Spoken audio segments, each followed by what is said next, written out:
Gracias por invitarme.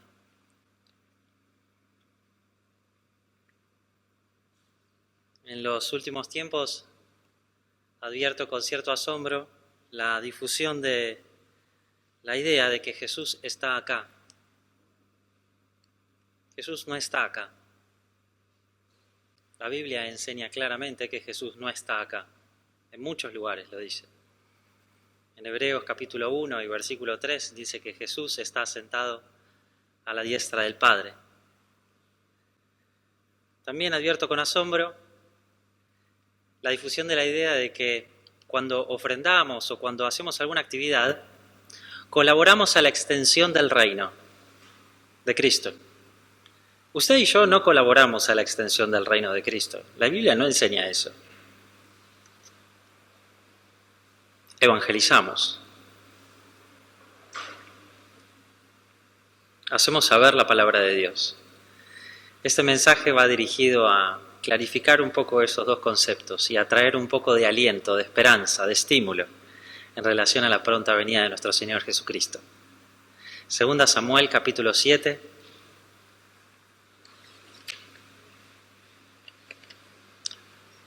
Antes de leerlos contextualizo. David era el hombre más poderoso de la tierra, había ganado todas las guerras en las que se había presentado. Era el hombre más rico del planeta.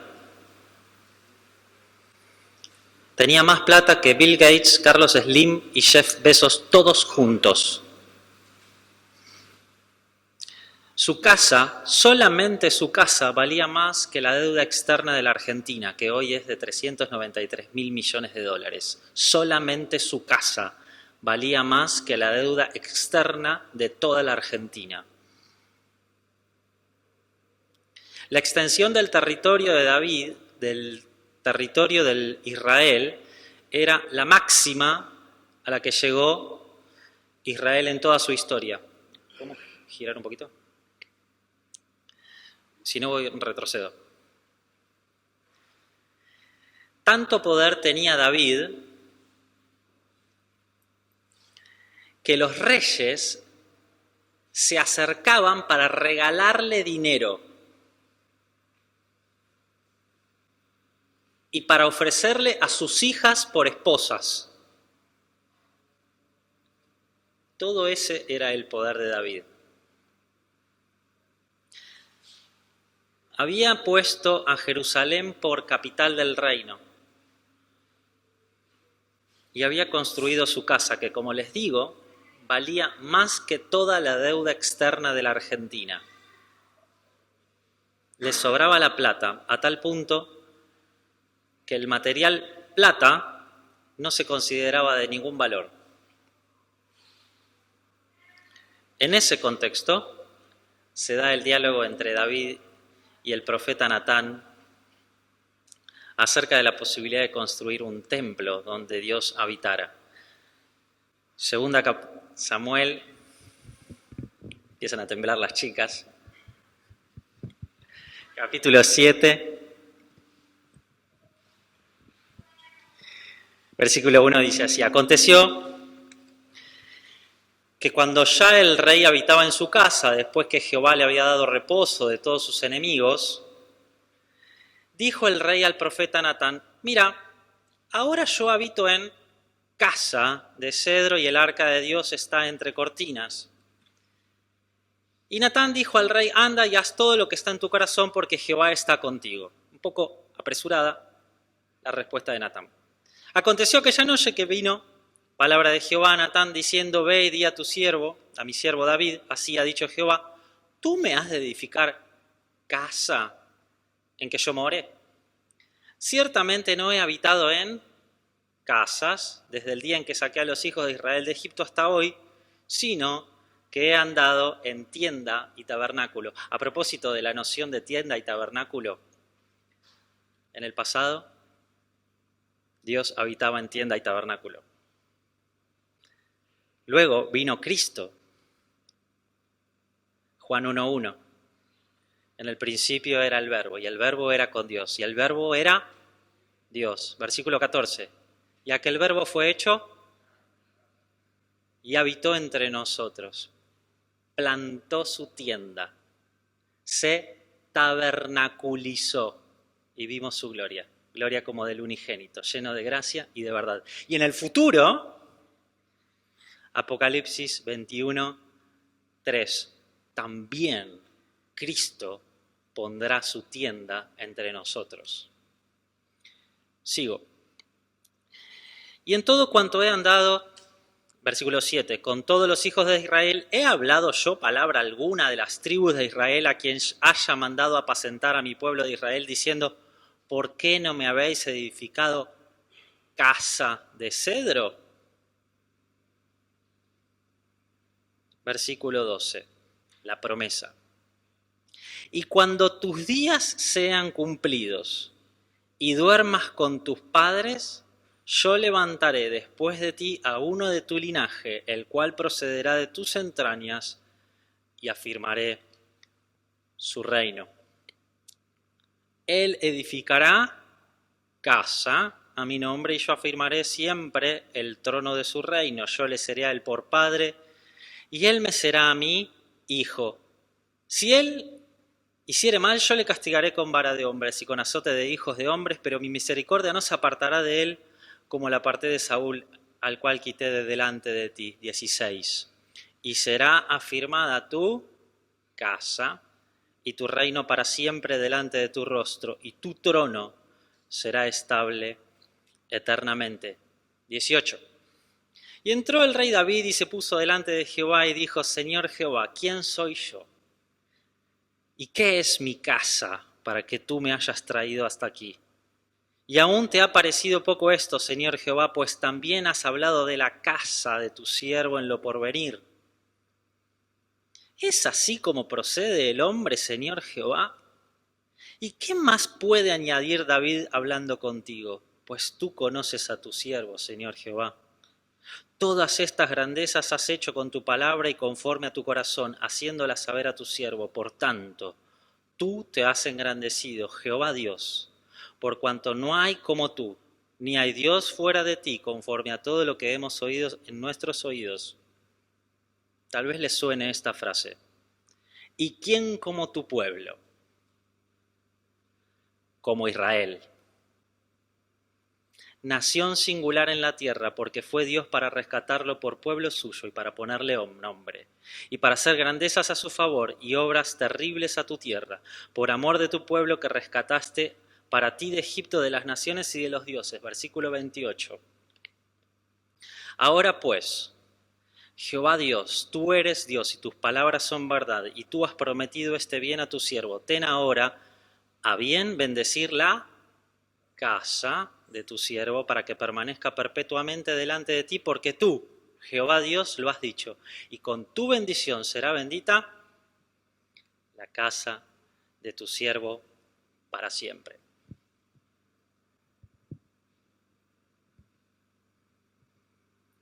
Hay evidentemente una disquisición en relación al concepto de casa en todo el capítulo.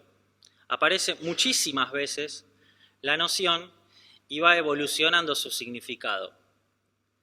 David pretende construir un edificio y Dios le responde a través de su profeta Natán que lo que iba a hacer era otorgarle una descendencia. Cuando David entiende esto, se le llena el corazón de gozo porque entendía claramente que de su descendencia vendría uno que reinaría para siempre. La promesa está básicamente desarrollada en los versículos 12 y 16 y comprende tres conceptos. Un lugar, el reino, un tiempo, la eternidad, y una persona, el rey. Repetimos. Un lugar, el reino, un tiempo, para siempre, y una persona, el rey. 1000 años después de esta situación, el ángel de Jehová se le aparece a María. Lucas capítulo 1 y versículo 31. Y ahora concebirás en tu vientre y darás a luz un hijo y llamarás su nombre Jesús. Este será grande y será llamado Hijo del Altísimo, y el Señor Dios le dará el trono de David su padre, y reinará sobre la casa de Jacob, y su reino no tendrá fin. Se repiten los conceptos. El tiempo, la eternidad. El lugar, el reino. La persona, el rey. Que ahora pasaba a tener nombre propio. Jesús. A María esto la sorprendió porque ella venía a ser la persona de quien nacería el Mesías. Si bien ella sabía, al igual que José, su prometido, que ella pertenecía a la casta real, ella pertenecía al ascendiente del Mesías. Ya lo sabía, ¿sí? Aunque obviamente las perspectivas de que el Mesías fuera su hijo no eran muchas. De hecho, Israel como Estado había dejado de existir hacía 700 años, con la conquista de Babilonia. José también sabía esto. Sin embargo, el hecho de que el ángel se le aparezca a María y confirme esta promesa hecha a David, renueva las expectativas de que Dios cumpliría su promesa. Un rey, Jesús, un reino y un tiempo, la eternidad. A Jesús tampoco le era ajena la realidad de que Él mismo era el Mesías prometido. En Lucas capítulo 4 y versículo 16 al 18, Jesús entra en la sinagoga y se pone a leer Isaías capítulo 61. ¿Lo buscamos? Lucas 4, Jesús entra a la sinagoga y se pone a leer Isaías capítulo 61. En ese momento no era Isaías capítulo 61, los números se los pusieron después. Vino a Nazaret Jesús, de donde se había criado, y en el día de reposo entró en la sinagoga conforme a su costumbre y se sentó a leer. Y se le dio el libro del profeta Isaías, y habiendo abierto el libro, halló el lugar donde estaba escrito: El Espíritu del Señor está sobre mí, por cuanto me ha ungido para dar buenas nuevas a los pobres. Me ha enviado a sanar a los quebrantados de corazón, a pregonar la libertad de los cautivos y vista a los ciegos, a poner en libertad a los oprimidos, a predicar el año agradable del Señor.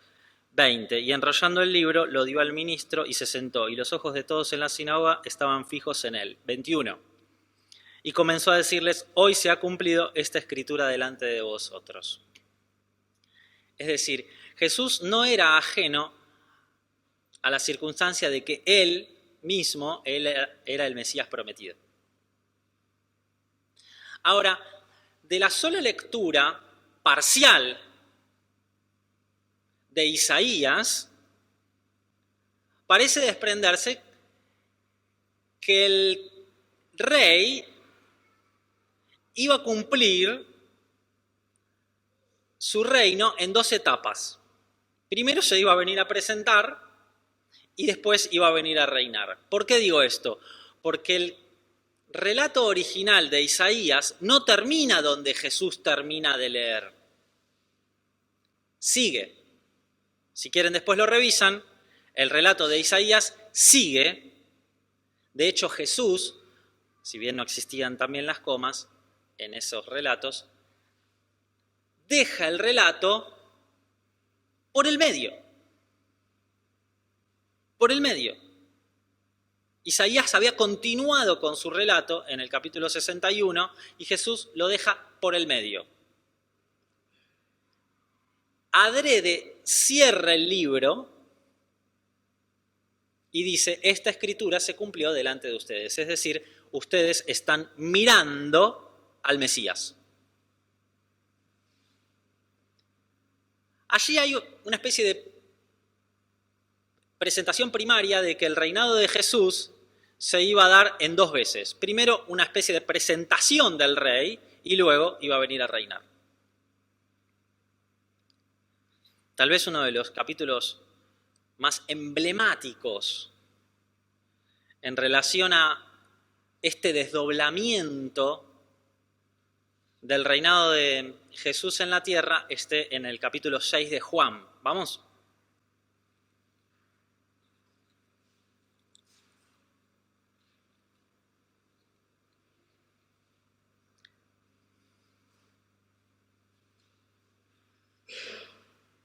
Después de esto, Jesús fue al otro lado del mar de Galilea, el de Tiberias, y le seguía una gran multitud. Y dice la razón, Juan, porque veían las señales que hacían los enfermos. Resulta que le dio de comer a 15.000, 20.000 personas, así como si nada. A mí me cuesta invitar a 3 de ustedes a mi casa y se me complica prepararles la comida, me imagino. A Jesús le da de comer a 20.000. Bueno. Y estaban todos saciados. Versículo 14. Aquellos hombres entonces, viendo la señal que a Jesús había hecho, le había dado a comer a 20.000 personas, nada más. Había creado comida, ¿sí? Jesús es Dios y crea comida de la nada. Así como crea árboles, estrellas, luna, crea comida, creó comida. Aquellos hombres entonces, viendo la señal que Jesús había hecho, dijeron, este verdaderamente es el profeta que había de venir al mundo, pero entendiendo Jesús que iban a venir para apoderarse de él y hacerle rey, ¿qué hizo Jesús?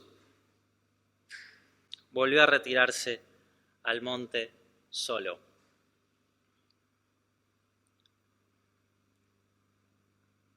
Versículo 27. Jesús explica la trascendencia de lo espiritual por encima de lo material. Trabajad no por la comida que perece, sino por la comida que a vida eterna permanece, la cual el Hijo del Hombre os dará, porque a éste señaló Dios el Padre. ¡Oh, qué macana!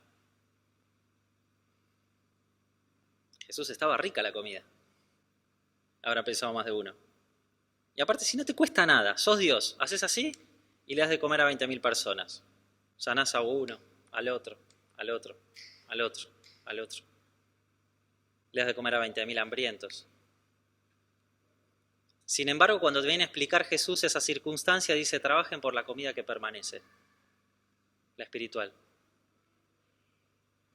No excluye el deber de usted y mío de asistir materialmente al pobre, al menesteroso. Recuerdo hace unos años, aquí en la iglesia, cuando la cola de San Cayetano pasaba todavía por aquí delante, se discutía si la puerta del templo debía permanecer abierta o cerrada. Porque la gente no se interesaba en el mensaje del Evangelio, sino en venir a usar el baño. Interviene mi tía Patricia y dice, ¿y si quieren venir solamente a usar el baño, cuál es el problema? Y mi tía Patricia tenía razón. ¿Y si quieren venir a usar solamente el baño, les vamos a cerrar la puerta porque no pueden pasar al baño si no escuchan el Evangelio? ¿Le dijo Jesús que no le iba a dar de comer a alguno porque no iba a escuchar el Evangelio? No. Sin embargo, sí subraya la trascendencia de lo espiritual por encima de lo material. Versículo 27.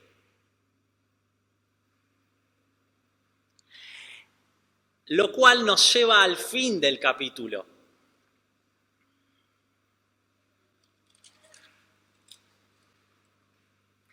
Versículo 60. Al oír muchos de sus discípulos dijeron, dura es esta palabra, ¿quién la puede oír?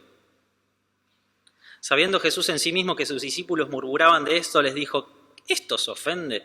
Pues qué, si vierais al Hijo del Hombre subir delante a donde estaba primero, el Espíritu es el que da vida, la carne para nada aprovecha. Las palabras que yo os he hablado son espíritu y son vida, pero hay algunos de vosotros que no creen, porque Jesús sabía que él sabía desde el principio quiénes eran los que no creían y quién le había de entregar. Y dijo, esta parte la conocemos toda: por eso os he dicho que ninguno puede venir a mí si no le fuere dado del Padre. Desde entonces muchos de sus discípulos volvieron atrás y ya no andaban con él.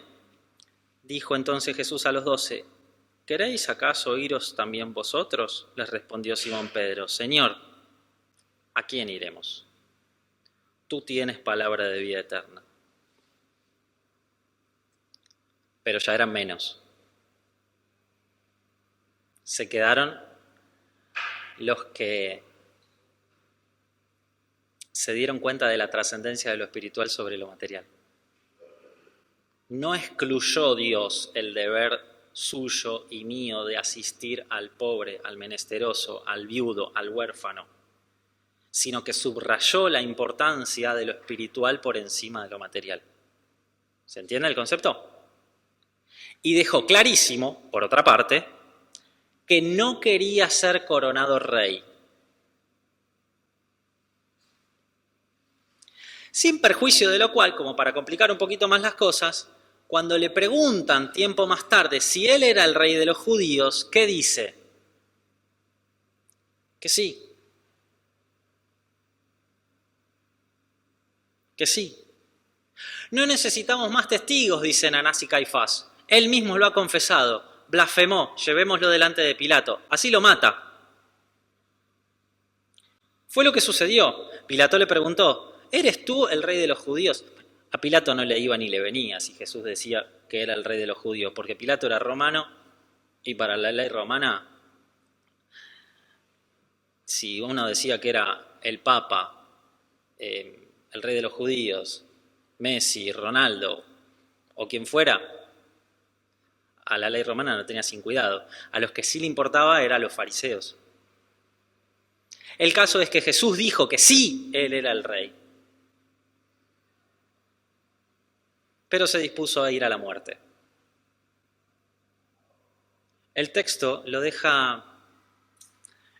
deja claro este planteo está en Juan capítulo 14, en versículos 1, 2 y 3.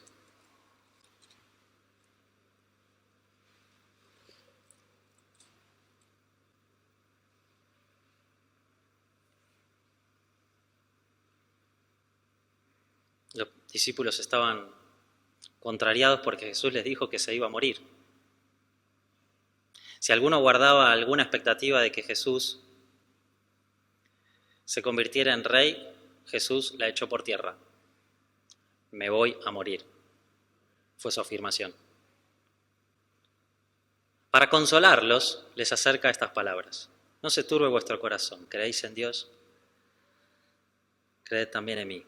Y hay una canción que dice, en la casa de mi padre muchas moradas hay, si así no fuera yo os lo hubiera dicho, voy pues a preparar lugar para vosotros. Juan 14, 2. Y sigue, y si me fuere y os prepararé el lugar, vendré otra vez y os tomaré a mí mismo, para que donde yo esté, vosotros también estén conmigo. Jesús deja en claro de qué hablamos cuando hablamos de la casa del Padre. ¿De qué hablamos cuando hablamos de la casa del Padre? Hablamos de la presencia de Jesús. Hablamos de su presencia. No le importaba tanto a Dios el templo que habría de construir Salomón, como su permanente presencia al lado tuyo y mío. No de Jesús, sino de su Espíritu Santo, que acompañó a esta promesa de Juan capítulo 14. En ese sentido, te ha colmado a vos y me ha colmado a mí de la más grata de sus promesas, su presencia. para que te dé descanso, como a Moisés y a su pueblo. Y en este sentido te aliento también yo, como alentaba Pablo a los tesalonicenses. La carta a los tesalonicenses probablemente sea la primera de las cartas que haya escrito Pablo. Jesús había prometido que vendría otra vez.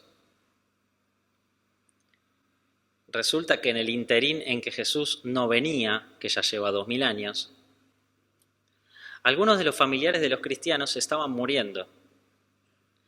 Entonces los tesalonicenses se preguntaban, ¿y los que se están muriendo, a dónde van? Pablo consuela el corazón de los tesalonicenses y le dice, hermanos, quiero que sepan acerca de los que duermen. Viene Cristo, toca la trompeta y nos vamos todos con Él.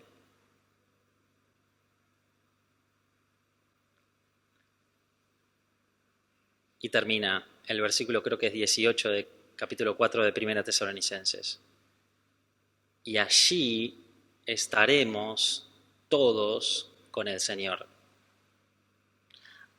Alentaos unos a otros con estas palabras. Y yo traigo esto. Los aliento a ustedes con estas palabras. Estaremos para siempre con el Señor, cuya presencia ya nos fue garantizada por el Espíritu Santo que nos fue dado.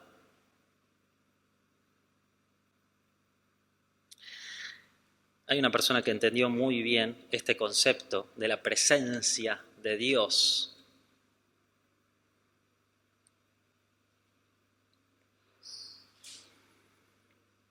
Fue David.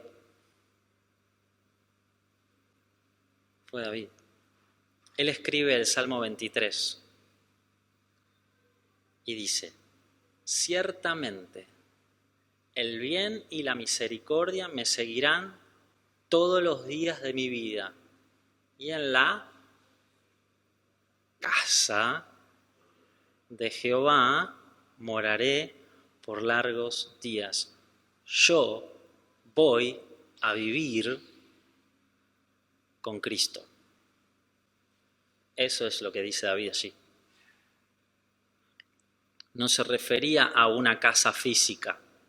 Les recuerdo, la casa de David pagaba la deuda externa argentina entera. No se refería a una casa física, se refería nada menos que a la presencia para siempre del Rey a su lado y a mi lado. Que Dios los bendiga.